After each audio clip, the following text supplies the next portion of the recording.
Sable Winther had a rule about mornings. Coffee before she even reached the building's front door. A second cup at her desk.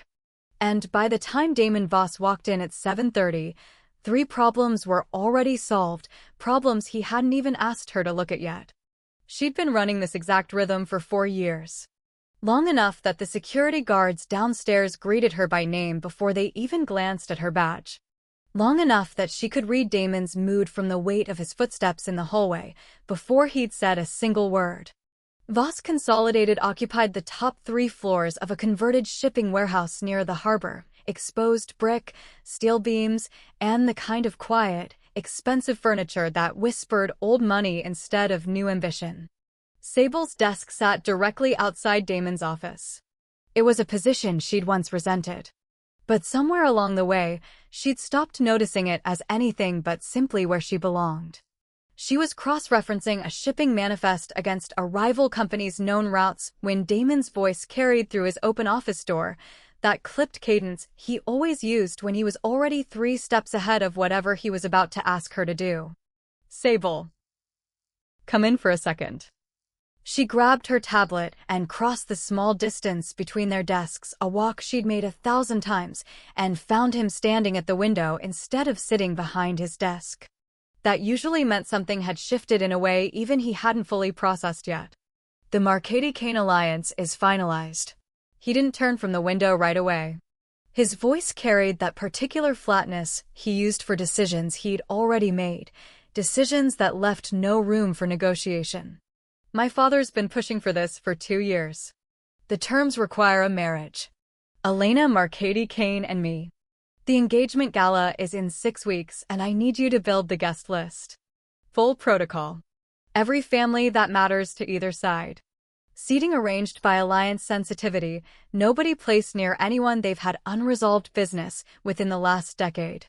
Something in Sable's chest went very still. The kind of stillness she'd learned to summon on command, after 4 years of managing crises that would have broken most people. Except this one didn't come from outside the company. It didn't arrive with a threat she could neutralize with the right phone call at the right hour. This one had walked straight out of Damon's own mouth, delivered with the same flat efficiency he'd used for a shipping manifest, completely unaware that he'd just asked her to architect the public celebration of her own erasure. "I'll have a draft list by Friday," she said, her voice arriving steady even as something underneath it quietly cracked, in a place she'd spent 4 years training herself to keep entirely separate from her professional composure. "Do you want the Castellan branch included, given the outstanding dispute over the Tacoma shipment?" "Include them. Seat them far from the Kanes." Damon finally turned from the window, his attention already sliding past the conversation toward the next item on a mental list Sable had spent 4 years learning to anticipate before he even finished forming it. "You know how to handle this better than I could explain it. That's why I'm giving it to you." The compliment landed exactly the way it always had, genuine, offered without a shred of artifice, and completely oblivious to what it actually cost her to hear it in this particular context. For 4 years, Sable had made herself essential to every decision that mattered in Damon's world. Tracking a rival's weakness before he asked. Flagging a shipment's risk before it became a crisis. Carrying, in her own memory, the entire architecture of an empire that would collapse without her quiet, constant maintenance. She'd told herself, across all 4 of those years, that being trusted with everything was its own kind of intimacy, that this much competence would eventually earn something more personal in return. Standing in his office now, holding an assignment to plan his wedding to another woman, she understood with sudden, unbearable clarity exactly how long she'd been waiting for a kind of recognition that had never once been coming. "I'll get started today," she said, and turned to leave before her voice could betray anything more. "Sable." His voice caught her at the doorway, and for one unsteady second, she let herself hope he'd noticed something, the flatness in her tone, the speed of her exit, anything at all. "Make sure the flowers avoid anything that reads as a Castellan color. Small detail. But it matters to people like that." "Understood," she said, and walked back to her desk to begin building with the same flawless precision she brought to everything, the guest list for the exact moment her 4 years of quiet devotion would be formally, publicly rendered irrelevant.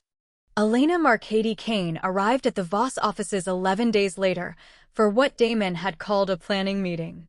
Sable understood within the first 90 seconds of the introduction that Elena had already identified her as a problem requiring a solution. "You're the assistant." Elena's assessment carried none of the warmth her smile performed for Damon's benefit, a cool, cataloging once-over that reminded Sable, uncomfortably, of every room she'd ever stood in where her body had been measured against some unspoken standard before her competence was even allowed to matter. "Damon mentioned you handle scheduling, among other things." Sable kept her voice pleasant, professional, the register she'd perfected for exactly this kind of assessment.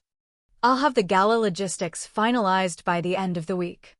If you'd like input on the floral arrangements or seating priorities, I'm happy to incorporate your preferences. I'm sure you have it handled." Elena's smile sharpened at the edges, something calculating settling behind her eyes. "You seem very thorough." The comment should have landed as a compliment. It didn't. And Sable understood exactly why within the week, when she arrived at the Tuesday strategy meeting to find her usual seat at Damon's right hand occupied by Elena instead, a placement Sable hadn't been consulted on, and that nobody bothered explaining. "I moved you down the table," Elena said without looking up from her phone, when Sable hesitated in the doorway. "Damon and I need to discuss alliance logistics privately during these sessions." "Now you understand." Sable didn't understand, not really. But she recognized the shape of the request well enough to know that objecting publicly would cost her more than the seat itself was worth. She took the new chair, 3 places down, close enough to hear the conversation, but far enough to signal, unmistakably, that her proximity to Damon's decision-making had been quietly, deliberately renegotiated by someone who hadn't asked either of them for permission. Damon didn't seem to notice the shift at all. He ran the meeting the way he always did, occasionally glancing towards Sable's new seat with mild confusion, as if he expected her to be closer, but never questioning why she wasn't. Sable watched him fail the smallest possible test, a seat moved 3 chairs down the table, and felt something in her chest recalibrate around a truth she'd been avoiding for 4 years, that his trust in her competence had never once required him to actually see her as separate from that competence. The calls started redirecting the following week. Sable noticed it first when a rival company's representative called the main line asking to speak with Damon directly about a shipment dispute she'd been quietly monitoring for months, a call that, for 4 years, would have automatically routed to her first, so she could brief Damon before he ever picked up the phone.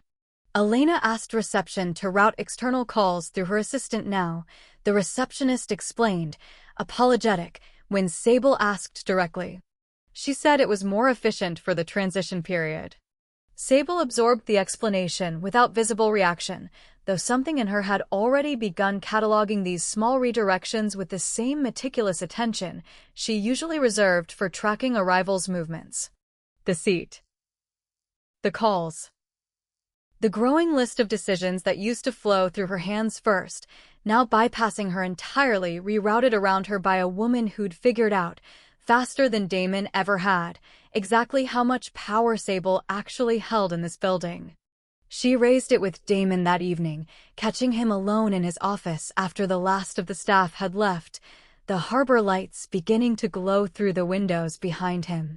"Elena's redirecting external calls away from me," Sable said, keeping her voice level, professional, the way she delivered every difficult update for 4 years.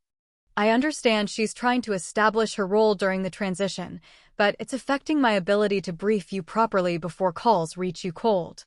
Damon looked up from his desk, genuine confusion crossing his face, not dismissal, which might have been easier to absorb, but the specific obliviousness of a man who'd never once considered that his fiancée and his assistant might exist in any kind of competition at all.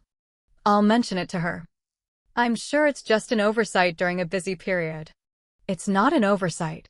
Sable heard her own voice carry an edge she rarely allowed herself in his presence, for years of careful composure straining against something that had finally grown too large to fully contain. She moved my seat at the strategy meeting too. 3 places down the table. Without asking either of us. That seems like a small thing to bring to me directly.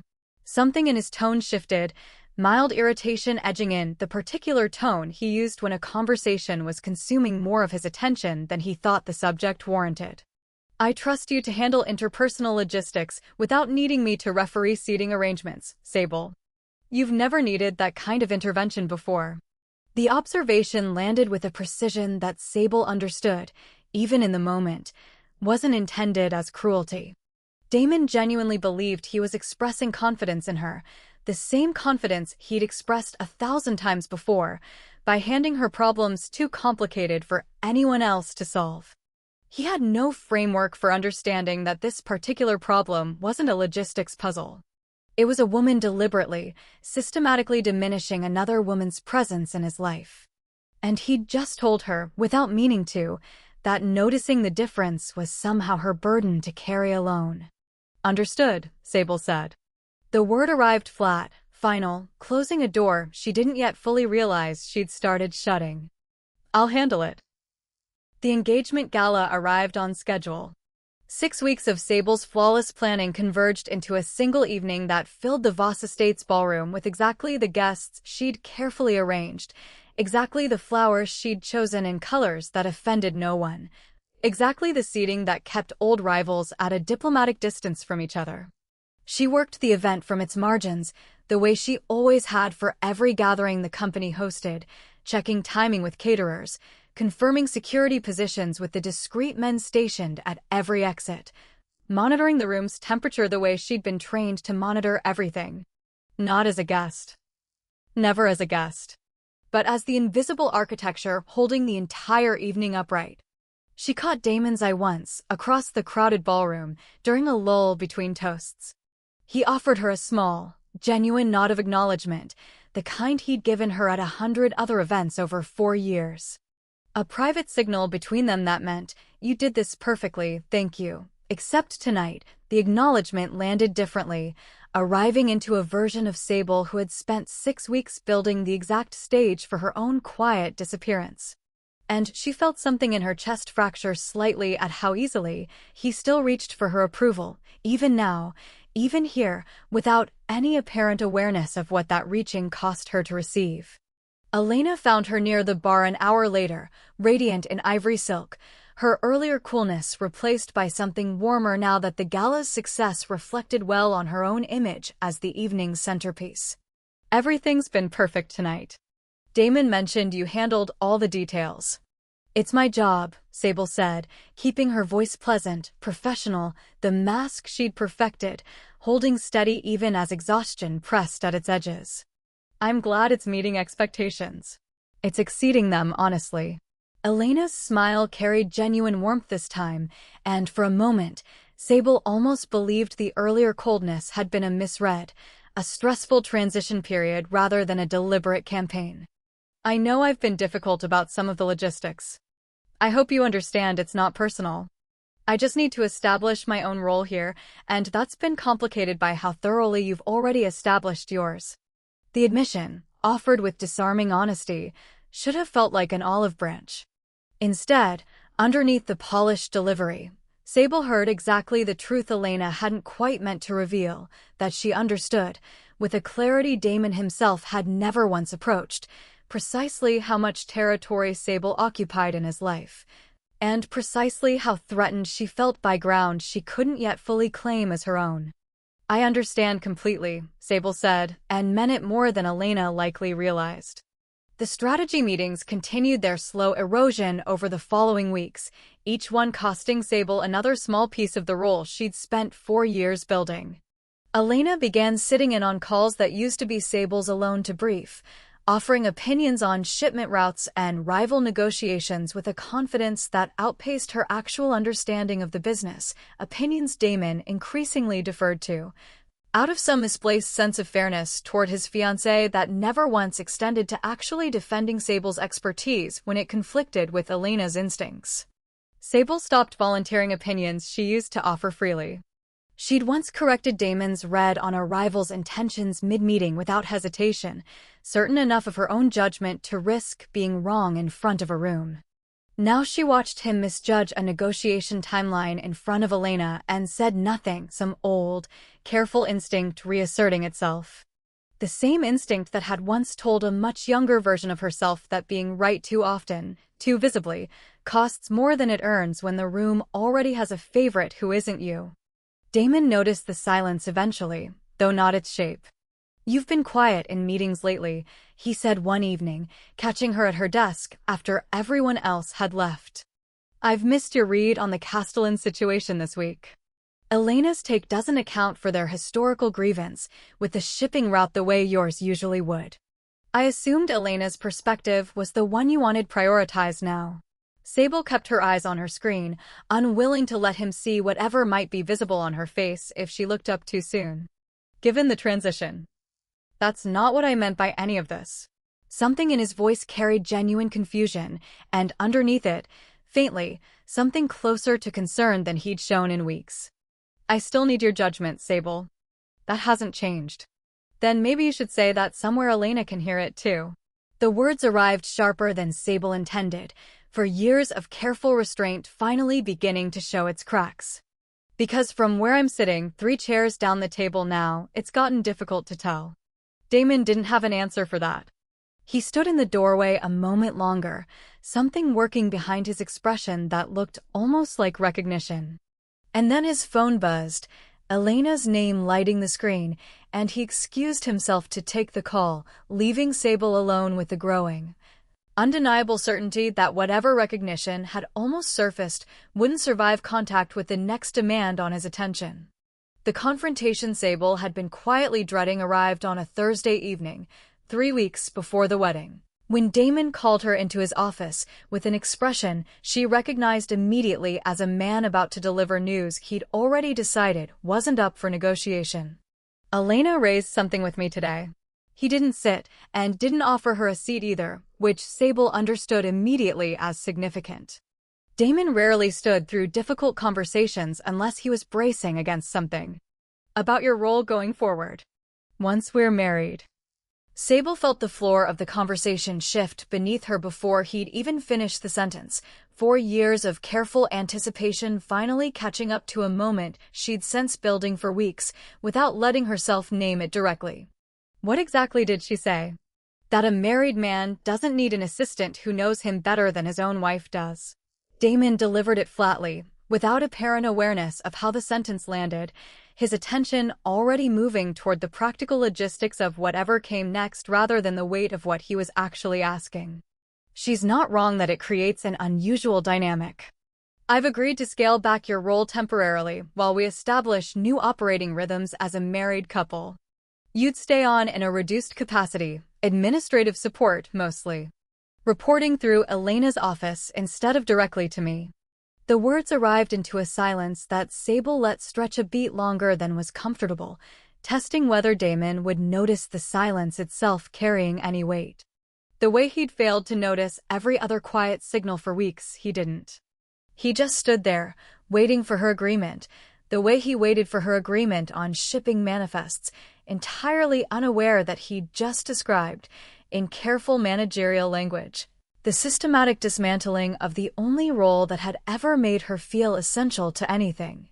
"You're choosing peace with Elena over defending a role I've held for 4 years, Sable said finally, her voice arriving steadier than she felt, the old composure holding one last time, even as everything underneath it had already begun irreversibly to shift. "Without asking me a single question about what that actually means for the operation. Or for me. It's not about choosing anyone over you." Damon's tone carried the particular defensiveness of a man who genuinely believed his own reasonableness, entirely blind to how the decision had actually been made. "It's about managing a transition sensibly. You'll still be valued here, Sable." He searched for the word, and the searching itself told her everything. Differently.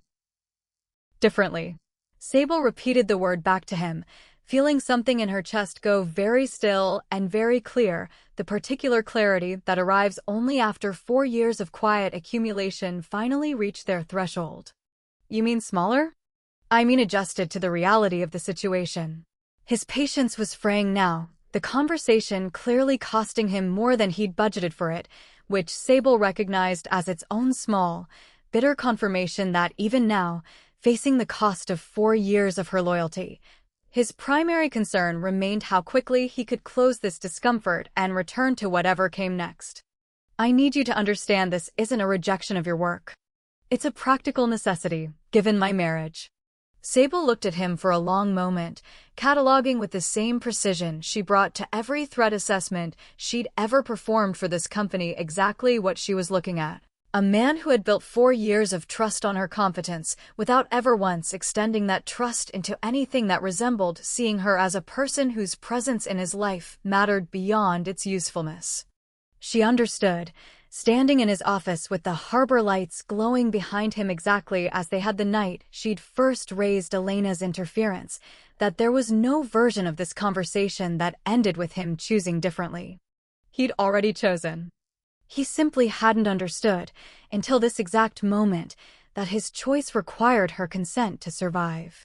I understand completely, Sable said, the same words she'd offered Elena weeks earlier at the gala. Except this time they carried an entirely different, private meaning that Damon, standing 3 feet away and utterly unaware, had no way of hearing. She left his office without further argument, walked back to her desk, and sat for a long moment in the quiet of the emptying building, feeling 4 years of careful devotion settle into a decision that had, she realized, been assembling itself in pieces for weeks without her fully naming it until now. She opened her laptop.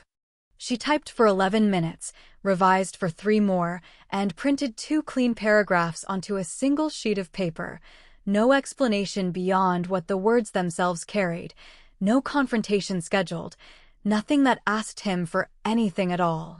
She walked back into his darkened office, laid the resignation letter squarely in the center of his desk, where he'd find it first thing in the morning, and left the building for what she understood, with a calm that surprised her more than the decision itself. Would be the last time. Damon found the letter at 7:40 the next morning. Sable heard about his reaction secondhand, from a security guard who mentioned, almost apologetically, that Mr. Voss had asked 3 separate times that morning whether anyone had seen her come in. She didn't return. She spent the first week in a small apartment across town, sorting through 4 years of accumulated exhaustion she'd never allowed herself to fully feel while she'd been holding an empire together, and watched, with a detachment that felt earned rather than cruel, as the operation she'd quietly maintained began, almost immediately, to show cracks nobody but her had ever been positioned to prevent. The first sign arrived through a mutual contact, a logistics coordinator named Priya, who'd worked adjacent to Sable's role for 2 years and reached out with the particular carefulness of someone unsure whether contact was welcome. A shipment got misrouted through the Castellan corridor, Priya said, her voice carrying the exhausted disbelief of someone watching a familiar disaster unfold in slow motion. Nobody noticed the route crossed contested territory until it was already in transit. You would have flagged that in your sleep.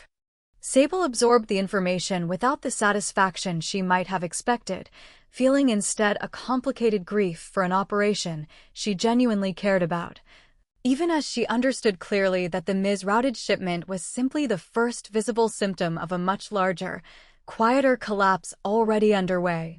She didn't offer to help.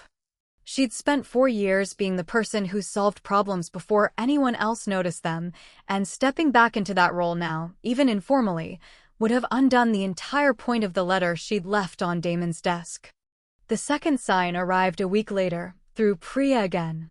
A rival company made a move Sable would have anticipated 3 steps in advance, catching Damon's team flat-footed in a negotiation that cost the company a shipping contract worth considerably more than Sable's 4 years of salary combined. Nobody knew which questions to ask, Priya said, exhaustion bleeding through every word. You always knew which questions to ask. I don't think anyone realized how much of that was actually you until you weren't here to ask them. Sable found a new position within 3 weeks, a smaller shipping consortium run by a woman named Renata Alvarez, who'd built her operation on a philosophy Sable had never once encountered in 4 years working for Damon Voss, the explicit, stated belief that the people who run the operational details deserve to be recognized as decision-makers in their own right, not merely as extensions of the executives they serve. I don't want an assistant, Renata told her plainly during the interview, an interview that felt less like an interview and more like two professionals recognizing each other across a table. I want someone who runs operations with actual authority attached to the title. You'd report to me, but you'd have real decision-making power over logistics, risk assessment, negotiation strategy. I've heard about your work. I don't need you to prove anything else to me. Sable took the position within the week, and the difference announced itself immediately in small ways that accumulated into something larger than she'd expected. Renata's genuine consultation before major decisions. A seat at the strategy table that nobody moved without asking her first. A title on the door that named her as something closer to a partner than a function. For the first time in 4 years, she found herself arriving at work without the particular vigilance she'd unconsciously maintained at Voss Consolidated, the constant, low-grade alertness of someone managing not just an operation, but her own value within it.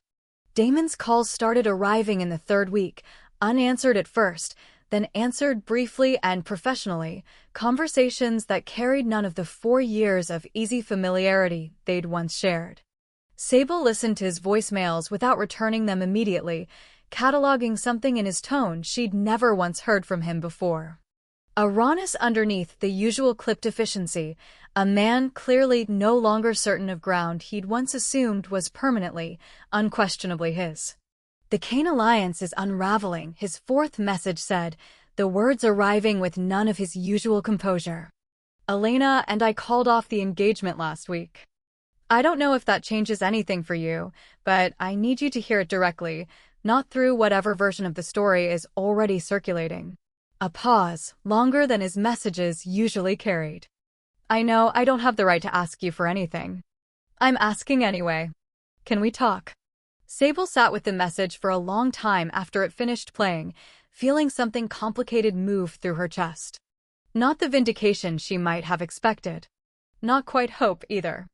Just a careful, weary curiosity about what exactly he'd learned in the weeks since she'd left, and whether that learning ran deep enough to survive contact with the version of herself who no longer needed his approval to feel whole.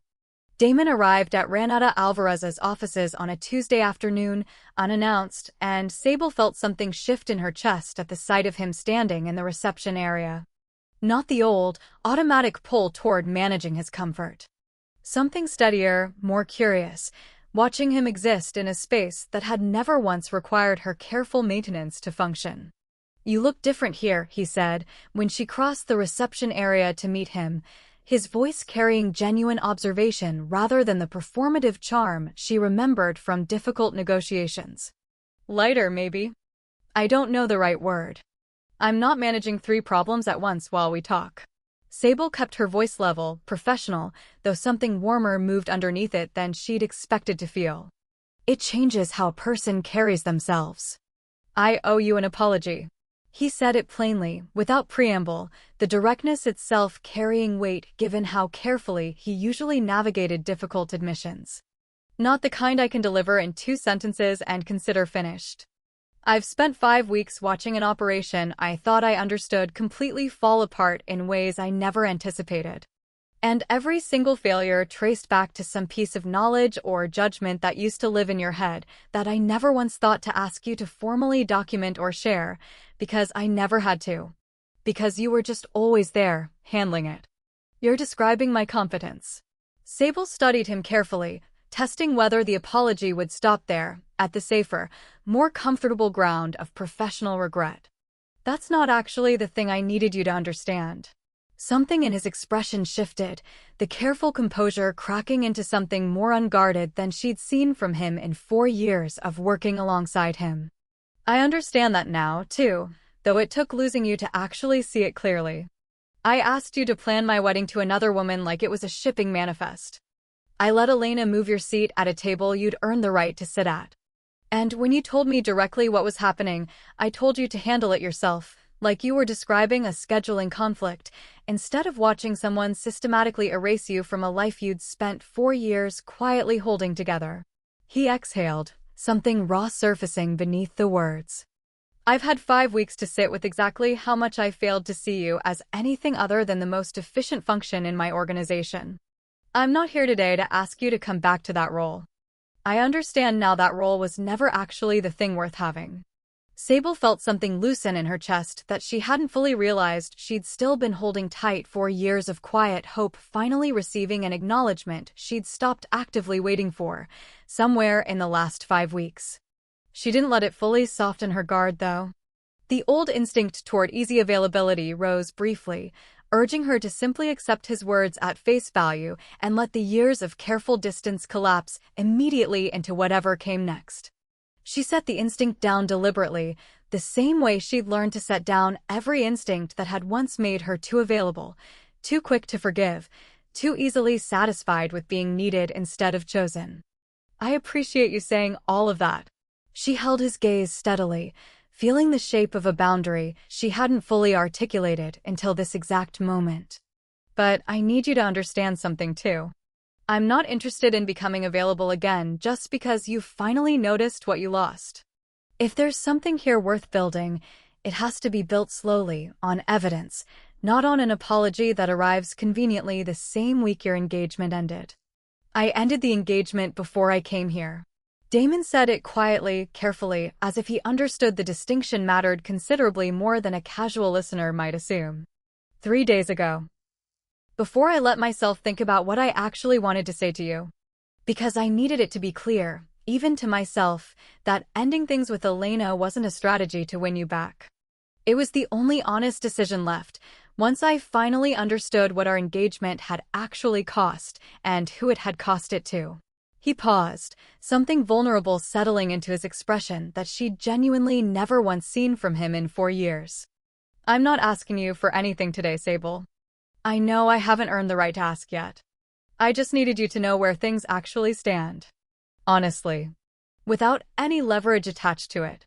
The weeks that followed carried none of the urgency Sable might have once expected from a man like Damon Voss, and she understood, watching it unfold with careful, deliberate attention, that the absence of urgency was itself the point. He didn't call daily. He didn't send elaborate gestures designed to perform contrition in ways that cost him little beyond money and theater. Instead, small things arrived with a consistency that felt gradually more convincing than any single grand declaration could have. A handwritten note, unprompted, acknowledging a specific piece of institutional knowledge he'd finally documented properly, so the next crisis wouldn't require rediscovering what Sable had once simply carried in her memory alone. A brief, genuine message congratulating her on a deal Renata's consortium had closed, details specific enough to prove he'd actually been paying attention, rather than performing generic support. 3 weeks into this careful, unhurried rhythm, Sable received a call from Priya, her old logistics contact at Voss Consolidated, carrying news that landed with an entirely different weight than the earlier reports of operational collapse. Damon restructured the executive team, Priya said, her voice carrying something between disbelief and cautious optimism. He's building formal decision-making authority into operational roles now, the way you always argued he should, but he never quite understood why it mattered. He mentioned you, actually, in the announcement meeting. Said the restructuring existed because losing someone whose judgment he'd never formally valued taught him more about how the organization actually functioned than 4 years of watching her quietly hold it together ever had. Sable sat with that information for a long moment after the call ended, feeling something settle in her chest that carried genuine warmth, rather than the weary caution she'd maintained through every previous gesture. This wasn't a performance aimed at winning her back specifically. It was a genuine structural change, made independently, that happened to validate everything she'd once quietly known and never been permitted to say aloud, without risking the delicate balance of a role built entirely on invisible confidence. She called him that evening, the first time she'd initiated contact since he'd walked into Renata's reception area 5 weeks earlier. Priya told me about the restructuring. She kept her voice steady, though something warmer moved underneath the professional register she'd maintained through every previous conversation. That's not something you did to prove a point to me. No. His voice carried quiet certainty, the particular steadiness she remembered from his best decisions, the ones made without needing anyone's reassurance. I did it because losing you forced me to actually understand what 4 years of your work had been protecting me from having to see. I'm not telling you this because I want credit for finally learning something I should have understood a long time ago. I'm telling you because I think you deserve to know the lesson actually landed, whether or not it changes anything between us. Sable felt the careful boundary she'd maintained for 5 weeks shift slightly, not collapsing, but softening into something that allowed a different kind of honesty than she'd permitted herself since walking out of his office that Thursday evening. It changes something, she said finally. I'm not sure yet what. But it changes something. I'm not in a hurry for you to know exactly what yet. Something almost like relief moved through his voice. I spent 4 years taking your steadiness for granted because it was always simply there, without me ever earning it. I'd rather take the time to actually earn whatever comes next than rush towards something I haven't yet proven I deserve. The conversation ended without resolution, deliberately, both of them understanding that whatever came next required more evidence than a single honest phone call could provide. But Sable set down her phone feeling something she hadn't felt in the 5 weeks since she'd left that resignation letter on his desk. Not vindication, exactly. Not quite hope, either. Something steadier than both, the particular clarity of watching a person demonstrate, through sustained, unglamorous action, that a lesson had actually taken root, rather than simply being performed for an audience that mattered. 6 months later, Sable stood in Renata Alvarez's boardroom, reviewing a contract that would double the consortium's shipping capacity across 3 major ports, her name listed as co-negotiator, not support staff. A title that had stopped feeling improbable somewhere in the last several months of genuinely earning it. She'd built something here that Voss Consolidated, for all its 4 years of quiet dependence on her, had never once offered her the structure to build for herself. A reputation that existed independently of any single executive's approval. A body of work that people referenced by her name, rather than by the role she'd occupied. Renata had promoted her twice since the initial hire, each time with the same plain, direct acknowledgement that had characterized their very first conversation. No performance required. No waiting for recognition that never quite arrived. Damon's presence in her life over those 6 months had settled into something neither of them had rushed to define, exactly the pace Sable had insisted on, that first afternoon in Renata's reception area. He'd shown up consistently in ways both small and structurally significant. The restructured executive team that had genuinely transformed how Voss Consolidated operated. Dinners that had gradually shifted from careful professional check-ins into conversations that carried the easy warmth of 2 people finally starting to see each other clearly. A patience that had never once curdled into resentment or pressure, despite the deliberate slowness Sable had required of him. He found her at a coffee shop near her new office on a Saturday morning, an arrangement they'd settled into over the past month, unhurried and entirely without agenda beyond simply spending time together. You look happy here, he said, sliding into the seat across from her, studying her with the same careful attention he'd offered since that first honest conversation months earlier. Not just competent. Actually happy. I am, Sable said it plainly, without needing to soften the observation for his benefit the way she once might have. I spent 4 years being essential to your life without ever once feeling chosen by it. This is different. Every piece of authority I have here I actually hold. Nobody can quietly redirect it away from me because someone else feels threatened by how much space I take up. I think about that a lot. Something in his expression carried genuine reflection, rather than performance. How much space you took up in my life for 4 years, and how completely I failed to notice it because you never once made your presence feel like a cost to me. You made everything easier. I mistook that ease for something that didn't require my attention to sustain, instead of understanding it was the result of you working harder than anyone I've ever known, entirely without recognition. You understand it now. Sable reached across the table, not quite taking his hand, just letting the gesture exist as an invitation rather than a decision already made. That matters more than I expected it to. Honestly, I didn't leave because I stopped caring what happened to you. I left because staying would have meant accepting a version of myself that existed only to be useful, never to be valued as anything more than that. I know. Damon met her hand fully now, his grip careful, deliberate, the same steadiness she remembered from his best decisions. I'm not asking you to come back to what we had before. I understand now that what we had before was never actually enough. Not for you. And, honestly, not for the person I want to be either. I'm asking if there's room to build something new fully on whatever terms you need it built on. Sable studied him for a long moment, feeling the accumulated weight of 4 years of quiet devotion, 5 weeks of careful distance, and 6 months of patient, unglamorous proof finally settle into something she could trust without reservation. There's room, she said finally. But you already know the terms. I'm not going back to being essential without being chosen. If we build this, I need to matter to you as a person, not as a function you finally learned to appreciate after losing it once. You already do. He said it simply, without performance, the particular directness she'd learned, over 6 months, to trust completely. You have for longer than I let myself admit. I just needed to lose you once to finally understand the difference between needing someone and actually choosing them. Sable looked at him across the small table, morning light catching the steam rising from their coffee, and felt something settle fully into place that had been unsettled for the better part of a year. Not the old instinct toward easy availability. Not the careful composure she'd once worn like armor. Something steadier, earned entirely her own. She thought of the resignation letter she'd left on his desk 6 months earlier. 2 clean paragraphs, distilled from 4 years of quiet erosion.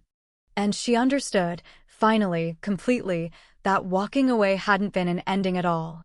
It had been the first moment she'd ever chosen herself loudly enough for anyone, including herself, to actually hear it. If you'd spent years being essential to someone who never once chose you, would you have found the courage to walk away the way Sable eventually did? Or would the fear of being unneeded somewhere else have kept you exactly where you were? Thank you for watching. There are more stories like this one waiting whenever you're ready.